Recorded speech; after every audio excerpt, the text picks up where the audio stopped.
ఉమ్మడి కుటుంబాలుగా ఉన్నప్పుడు అక్క, బావ, అత్త, మామ ఇట్లాగా సరదాగా మాట్లాడుకునేది ఉండేది. కానీ వ్యక్తి స్వేచ్ఛకి భంగకరం అవుతుందంటూ ఆ ఇళ్లల్లో ఉన్నటువంటి పెళ్లి చేసుకున్న ఆడవాళ్ళు మనకంటూ సపరేట్ లైఫ్ కావాల్సిందే, నువ్వు నేను మన బిడ్డలు అనేటటువంటి చర్చ తీసుకొచ్చి క్రమంగా వ్యక్తి కుటుంబాల వైపుకి తీసుకొచ్చారు. వ్యక్తి కుటుంబాలు బిగినయ్యాక వ్యక్తి స్వార్థాలు బిగినాయి. తోడికోడలు పనికిరాదు, బావగారు పనికిరారు, మరిది పనికిరాడు, తోడుకోడలు పనికిరాదు, ఇట్లాగా అంటే ఎవరికి వాళ్ళు గిరిగీసుకున్నారు. ఒక రకంగా చెప్పాలంటే ఒక బంధుత్వం ఉందంటే ఉంది, కొంతమంది కాస్త అయినా బాగా ఉంటున్నటువంటి వాళ్ళు కూడా ఉన్నారు ఆడబడుచులు వీళ్ళతో. కానీ అట్లాంటి వాళ్ళు 20% ఉంటే 80% మంది తోటి బంధువుల్ని కూడా బాగా రక్త సంబంధికుల్ని కూడా దగ్గరికి రానివ్వకపోవడం, లేదంటే అదొక ఎంత మిగతా గెస్టులు మిగతా ఫ్రెండ్స్ ఎట్లాగో అట్లా అన్నటువంటి స్టేజ్కి వచ్చేసింది. ఇక్కడ పిల్లల జీవితం, పిల్లల ఎదుగుదల అన్నటువంటి కాన్సెప్టే లైఫ్గా ముందుకు సాగింది. గుడ్.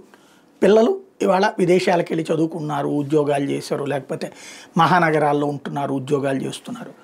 ఇన్ని సంవత్సరాలు వీళ్ళ కష్టం, భార్యాభర్త అటు అత్తారింటిని, అమ్మగారిని వీళ్ళందరినీ ఒప్పించి మెప్పించి విడి కాపురాలు పెట్టి బిడ్డల్ని పైకి తీసుకెళ్లేందుకోసం నానా తిప్పలు పడి, అవసరమైతే ఇద్దరూ కష్టపడ్డారా, లేదా భర్త ఆఫీస్కి వెళ్తే భార్య ఇంట్లో కూర్చుని ఆ పిల్లలకి స్కూళ్ళకి తీసుకెళ్ళడం, భోజనాలు పెట్టడం, జాగ్రత్తగా అంతా చేశారు. ఒక స్టేజ్కి వచ్చి ఇవాళ లక్షల జీతాలు సంపాదిస్తున్నారు, కోట్ల ఆస్తి కూడబెట్టుకుంటున్నారు బిడ్డలు. అట్లాగే వీళ్ళు కూడా కొంత సంపాదించి బిడ్డలకి ఇచ్చి ఉంటారు.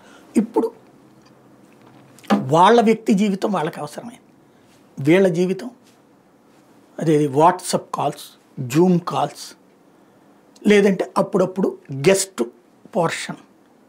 చివరికి ఒక పెద్ద గొప్ప పని మనిషిని పెట్టాను, 25,000 ఇచ్చి పని మనిషిని పెట్టాను మా అమ్మ నాన్నలకి, వంట పని అమ్మాయే చేస్తుంది, 10,000 ఇచ్చి పెట్టాను, 25,000 ఇచ్చి పెట్టాను. లేకపోతే అదేది హైదరాబాదులో లగ్జరీ ఓల్డేజ్ హోమ్స్ అంట, 50,000 రూపాయల నెలకట, ఏసీ రూమ్స్ అన్నీ, వైఫైలు ఇవన్నీ ఉంటాయట. అట్లాగా ఐఎమ్ వెరీ హ్యాపీ ఈ ఓల్డేజ్ హోమ్లో చుట్టూ గ్రీనరీ, ఇది లైఫ్ కోరుకుంది, మా బిడ్డలు అక్కడ ఉన్నారు, ఇట్లా చెప్పేటటువంటిది ఇది నడుస్తుంది. But where is the security?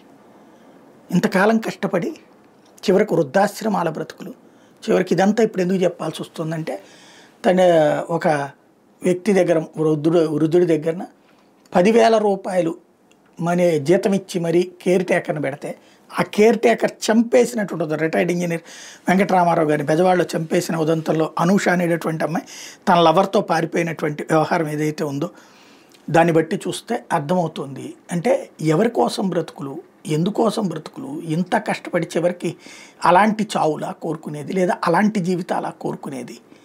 ఎవరికి వాళ్ళు ఆలోచించుకోవాల్సినటువంటి. ఇవాళ నీ తల్లిదండ్రులు దూరం పెడితే రేపు నీ పరిస్థితి అంతే కదా.